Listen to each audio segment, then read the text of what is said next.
Congress party Kommuri కార్యాలయంలో నిర్వహించిన media సమావేశంలో all India social media incharge Supriya Shrinate మాట్లాడుతూ నిన్న కాంగ్రెస్ పార్టీ చారిత్రాత్మక నిర్ణయం తీసుకుంది. దానిని తెలంగాణలో కాంగ్రెస్ పార్టీ అధికారంలోకి రాగానే 6 పథకాలు వెంటనే అమలు చేస్తామని, మహాలక్ష్మి, రైతు భరోసా, గృహజ్యోతి, ఇందిరమ్మ ఇల్లు, యువ వికాసం, చేయూత పథకాలు అమలు చేస్తామని, తెలంగాణ అంతటా పేదవాడికి కాంగ్రెస్ పార్టీ అండగా ఉంటుందని, ఇప్పటికే కర్ణాటక, ఛత్తీస్గఢ్లలో పరిపాలన సంపూర్ణంగా అందజేస్తున్నామన్నారు. బీజేపీకి బి టీం బీఆర్ఎస్ పార్టీ అని తెలిపారు. ఈ కార్యక్రమంలో జిల్లా కాంగ్రెస్ పార్టీ అధ్యక్షులు కొమ్మూరి ప్రతాప్ రెడ్డి, సీనియర్ పార్టీ నాయకులు, కార్యకర్తలు పాల్గొన్నారు. తూచా తప్పకుండా ఎలక్షన్ లో ప్రభుత్వం రాగానే అమలు చేసింది. ఉదాహరణకు మీరు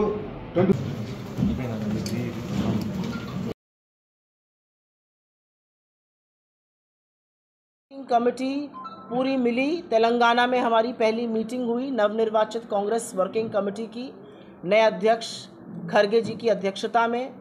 श्रीमती सोनिया गांधी जी वहां पर रहीं, हमारे नेता राहुल गांधी जी वहां पर रहे। और तेलंगाना में इस मीटिंग के बाद एक्सटेंडेड वर्किंग कमेटी की भी मीटिंग हुई, जिसमें हर प्रदेश से सीएलपी और पीसीसी लीडर्स, पीसीसी आए, अध्यक्ष आए। और उसके बाद सबसे ऐतिहासिक मीटिंग, मैंने अपने जीवन में बहुत सारी राजनीतिक रैलियां देखी हैं, बहुत सारी राजनीतिक मीटिंग देखी है, लेकिन कल जो मैंने हैदराबाद में देखा वो अद्भुत था, वो अविस्मरणीय था। इस तरह के लोग, इतना उत्साह, इतनी ऊर्जा इससे पहले मैंने कभी नहीं देखी। और लोग पूरी तरह से कांग्रेस के पक्ष में खड़े हैं। यहाँ पर एक बदलाव की हवा बह रही है और मुझे ऐसा लगता है कि उस हवा में हम बात करना चाहते हैं कि तेलंगाना के लोगों का क्या हो रहा है, और वो बात करनी ज़रूरी है क्योंकि तेलंगाना के लोगों ने बहुत मेहनत से और बहुत संघर्ष कर अपना राज्य पाया, और उस पर मैं 2-4 मिनट चर्चा ज़रूर करना चाहती हूँ।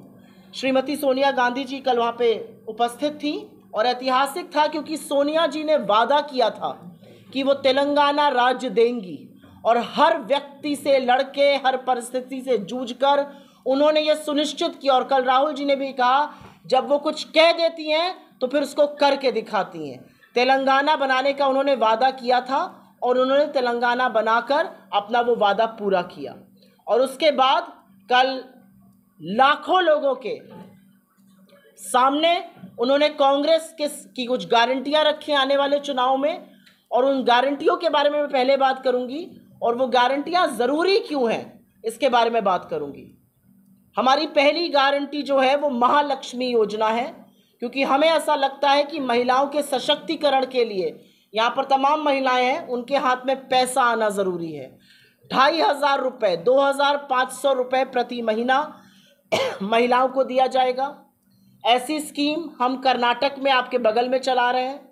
500 रुपये का सिलेंडर दिया जाएगा। सिलेंडर 1100 से ऊपर का मिल रहा है, ये मोदी जी की कृपा है। सिलेंडर 500 में दिया जाएगा, और ये हम अपने राजस्थान में करके दिखा रहे हैं। कर्नाटक में हमारी सरकार बनी और हमने पहला निर्णय लिया कि हम बसों में महिलाओं की यात्रा को मुफ्त करेंगे। महिलाओं को पैसा नहीं देना होगा, उससे उनके हाथ में 1500-2000 रुपये और आएंगे और उनका आवागमन ईजी रहेगा। तो महिलाओं के लिए 2500 रुपये महीना, फ्री बस सेवा, 500 रुपये का गैस सिलेंडर। मुझे लगता है महिलाओं के सशक्तिकरण में ये बड़ी बात होगी।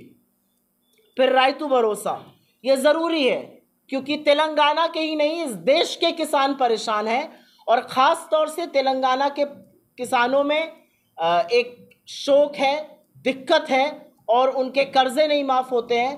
तो हमारा अपना मानना है कि 15,000 रुपये हर साल, 1000 रुपये से ज़्यादा, करीब 1500 रुपये, 15,000 रुपये पूरे साल में हम किसानों की खाते में डालेंगे।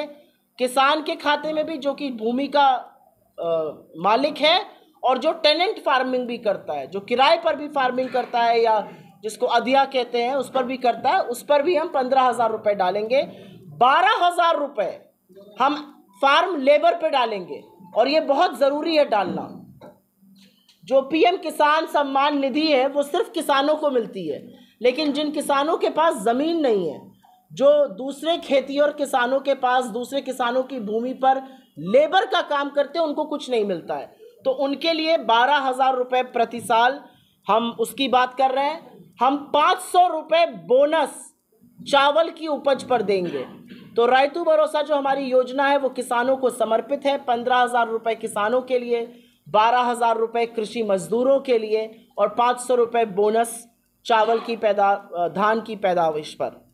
युवा विकासम में हम विद्या भरोसा कार्ड दे रहे हैं जिसकी कीमत करीब 5 लाख रुपए होगी हर विद्यार्थी को, जिससे पैसे के अभाव में चलते उनकी शिक्षा पर, उनकी एजुकेशन पर कोई फर्क ना पड़े, उस पर कोई दिक्कत ना आए। इसलिए एक कार्ड वर्थ विद्या भरोसा कार्ड जिसकी 5 लाख वैल्यू होगी वो हर स्टूडेंट को दिया जाएगा। और तेलंगाना के हर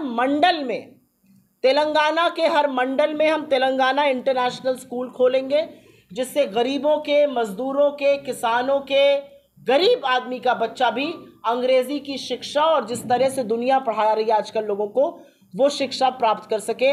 ये हमने छत्तीसगढ़ में किया है, ये हमने राजस्थान में किया है और अब हम तेलंगाना में भी इसको करेंगे। एक बहुत ज़रूरी योजना, और मुझे लगता है हर व्यक्ति का सपना होता है कि वो ऐसी कोई चीज़ करे जिससे कि उसका घर बन जाए।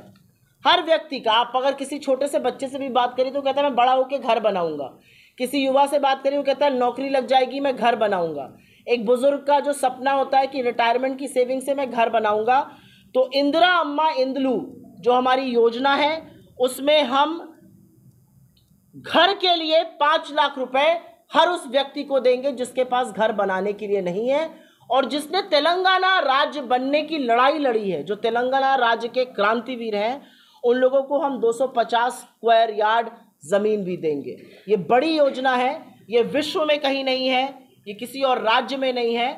और इंदिरा अम्मा इंदलू योजना उन लोगों के लिए जिनके सिर पर आज घर की और सुरक्षा की वो छत नहीं है। उसके बाद हमारी गृह ज्योति योजना है, ये बहुत ज़रूरी योजना है। ये कर्नाटका में भी चल रही है, ये राजस्थान में भी है, ये छत्तीसगढ़ में भी है। 200 यूनिट तक बिजली पूरी तरह से मुफ्त होगी। 200 यूनिट तक आपको बिजली जो है उस पर कोई भी पैसा नहीं देना होगा, वो पूरी तरह से मुफ्त होगी और ये एक बड़ी योजना है। हमने महिलाओं की बात करी, हमने किसानों की बात करी, हमने युवाओं की बात करी, हमने परिवारों की बात करी, लेकिन हमारे समाज में जब तक वृद्ध लोगों की, जब तक बुजुर्गों की बात नहीं होगी तब तक कोई